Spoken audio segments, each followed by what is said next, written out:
Hey friends, welcome to Village Trails. It's almost past 6:15 a.m. Today, it's time for a solo ride and the destination is something which was on my mind for the past 3 months. In fact, even today morning, I wasn't sure but somehow convinced myself to try at least halfway there.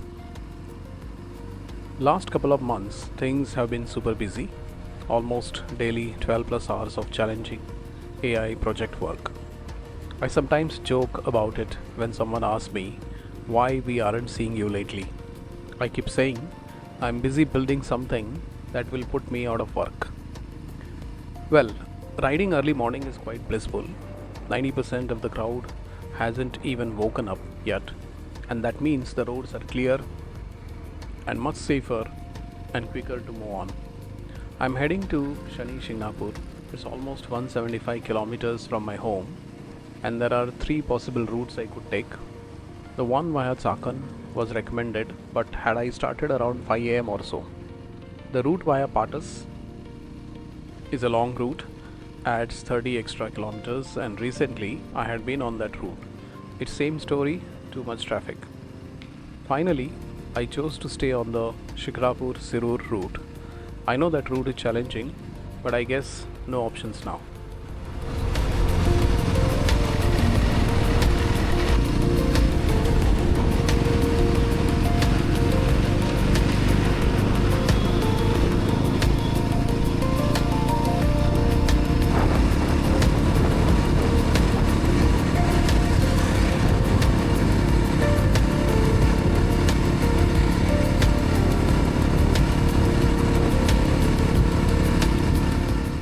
It's almost a 50 to 60 kilometer part of the route that is a major bottleneck, mainly due to the volume of heavy vehicles from the industrial area, plus due to the high density population in this part of the city.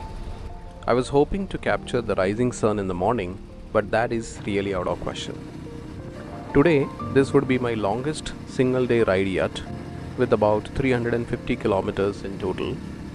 Honestly, given the extreme hot summers this time and the heat wave alerts all over Maharashtra, I am skeptical of how this is going to turn out. Recently, I did a ride that was 275 kilometers in total, but the afternoon ride hours between 12 and 2 pm were the most excruciatingly hot and unbearable one. Taking that as a lesson learned, I will be taking an afternoon break today before I head back home. It's going to be a long ride, and I would like to cover a few areas specifically today. Though random, I guess I'll be able to put them down concisely. First and foremost would be my personal opinion on bike riding, having done almost 3000 kilometers in and around regions near Pune. It's my opinion that riding a bike on Indian roads is not safe by any standards. It is those acquired special skills of the rider that is what is keeping him or her safe. One major learning for me has been that for every one rash or careless rider or driver, there are 9 such riders or drivers who are patient, forgiving, careful, and extremely responsible. And this is the reason why majority of us all reach home safe every day.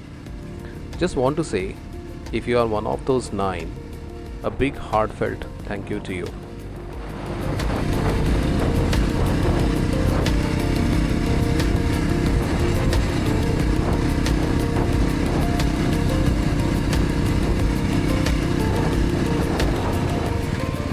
What really makes driving on our roads unsafe?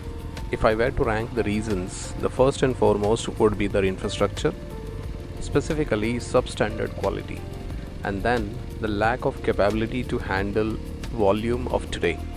Forget tomorrow.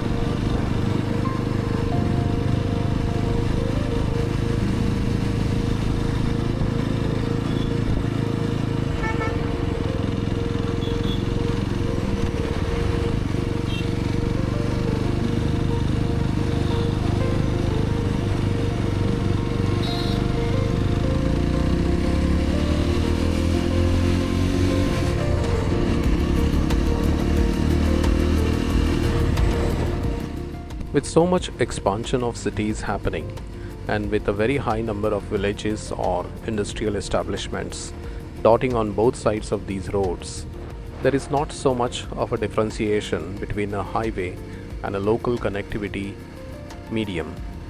That is one such reason why you shall see conflicting interests playing out a major role in making the roads unsafe. While highways are supposed to be for faster and fuel efficient travel, when they are being used as means of local travel, it just cuts off the efficiency by 50 to 60%.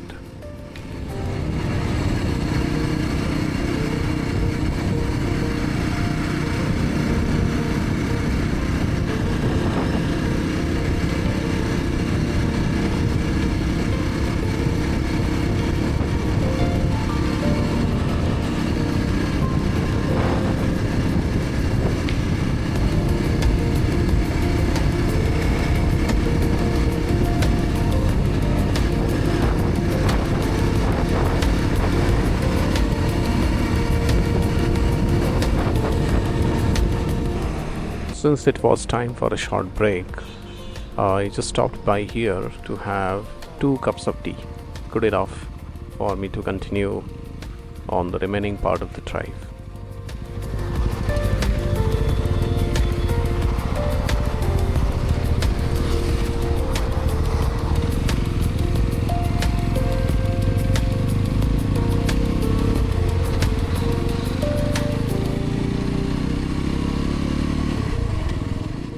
Enough of roads and safety. Let's come back to the ride and the bike. There are a few things I certainly would like to share with you, mostly about the Yezdi Roadster. Since December last week, I might have done around a dozen rides so far. The initial ones to sharpen my riding skills and sync up with the machine, and later ones to prepare for long rides, especially the endurance part of it. Here's my honest take on this beautiful machine, the Yezdi Roadster 2025. The bike on paper does not score A plus grades when compared to the REs and the Hondas of the world, but it certainly does match or even excel in some areas while on the road. First and foremost is the road presence and its earlish looks. It does simply stand out, both due to its unique exhaust note, followed by the occasional pops and bangs, and then the fact that this is such a rare bike on the road, you do give it a second look. One thing is almost certain, and the real fun element, the super acceleration that it delivers. Power at your hands when you need it the most. That statement is but with a footnote stating that you ought to practice gear changing activity and be perfect at that. Even today, I struggle a bit when moving from 1 to 2 and back to 1. That is especially so consistently a problem in crawling traffic. So many parameters to take care of: distance, braking, clutch, mirrors, and above all, balance when on the edge of the road. On few occasions, I had the panic moment when the bike had stalled when I was trying to move up or down those gears, but no harm done.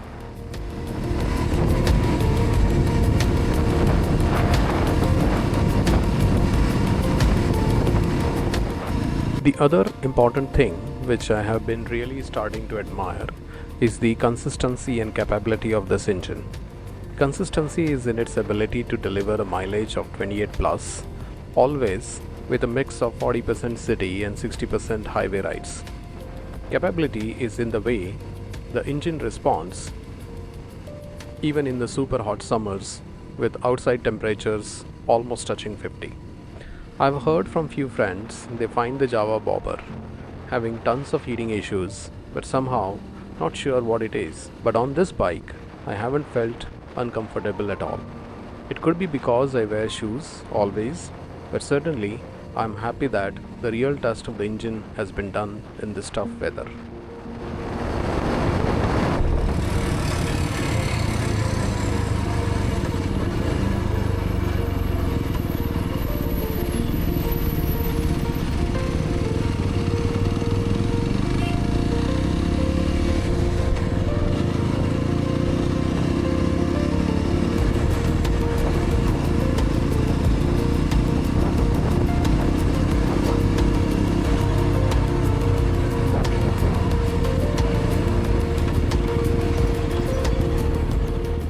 So far, I was riding on the bypass route that skips the Nagar city entirely, and the turn here takes me towards the DSP Chowk and from there to Ghodegaon.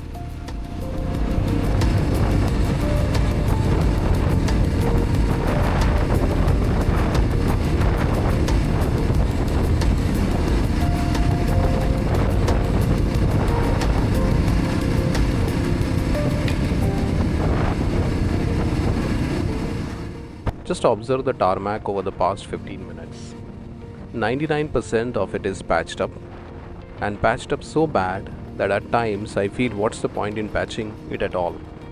This surface is not at all safe to ride, extremely poor quality for the amount of taxes we pay. I don't understand, with thousands of engineers passing out from colleges, where have all the lessons of great engineering and cost of quality gone? I could end up listing another 9 ranked reasons, but then I would still say accountability is the only way to solve the number one reason that I explained above. If that is taken care of, the other 9 reasons will take care of themselves. I just wish the Gen Z of India look at this seriously, that this is what is going to be inherited by them. Now I'm getting much closer to the destination. I think another 8 kilometers left. This is the route goes towards Sonai. Somewhere I'll have to take a right, which will take me to Shani, Shingnapur. I just remembered last night when I had set the map, I had set it to the Shani Shingnapur Gram Panchayat office for some reason. I don't know why, instead of the temple. So what has happened now is I had to come some additional few kilometers, and this is the sugar factory through which I'm passing, through the gate of which I just entered, and somewhere down there I'll be able to take a right towards the temple.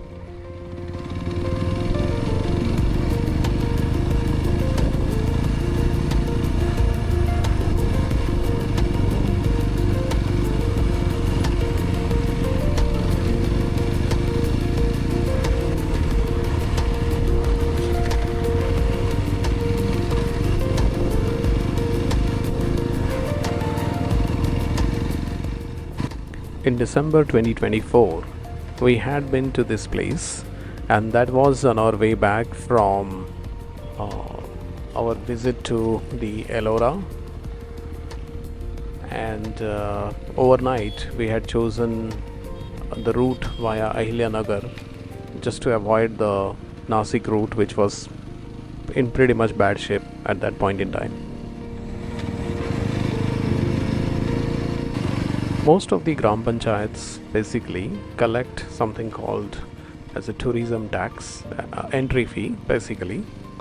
I think this is fair because these villages are not built to sustain the crowd and deliver facilities or even promise to assure some kind of facilities. So if it is making good use of that money to make sure that these things are maintained and made available, I think this is good. Looking out for the parking, which is just right at the entrance of the temple. Last time we were suggested by a local to park the car somewhere else. We had to walk from there, but then I realized that there is a far better parking facility right at the gate of the temple. So I just walked back and got the car there. So yeah, this is the parking that I was talking about. There is plenty of space here, not on a fully crowded day, but at least as of now. I guess the bike parking is out here, so I'll plan to park it here. Well, I just happened to check. It has taken me well over 4 hours and 10 minutes to cover this distance of 175 kilometers. Not bad by any standards. Even though I started early in the morning, there could have been a different scenario had this been a couple of hours late start.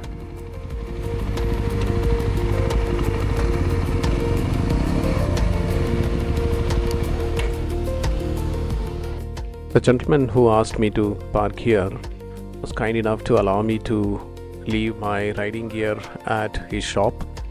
That was so good, otherwise carrying this inside the temple would have been quite challenging. Getting into the temple was not that difficult, no rush today. I thought there would be a huge rush given that there would be around 2 to 3 lakh devotees coming to this place tomorrow. But yeah, this is good so far. I could have a proper darshan, spend some time, about an hour or so in the temple premises, and it was really quite peaceful to be here after a year and a half, I would say. This is the first time I'm seeing the temple in daytime. Last time our visit was somewhere at around 8 p.m. in the night, 8 or 8:30 p.m. and it was different scenario altogether with all the lights up and everything. I stayed back to capture some moments of the temple premises. There are a lot of nice idols around the Navgrahas and this beautiful area where people can click photographs of themselves. See this magical coincidence, I happened to stop by for some refreshments, and when I came back the owner was waiting for me just because he had seen the two numbers of the vehicles match.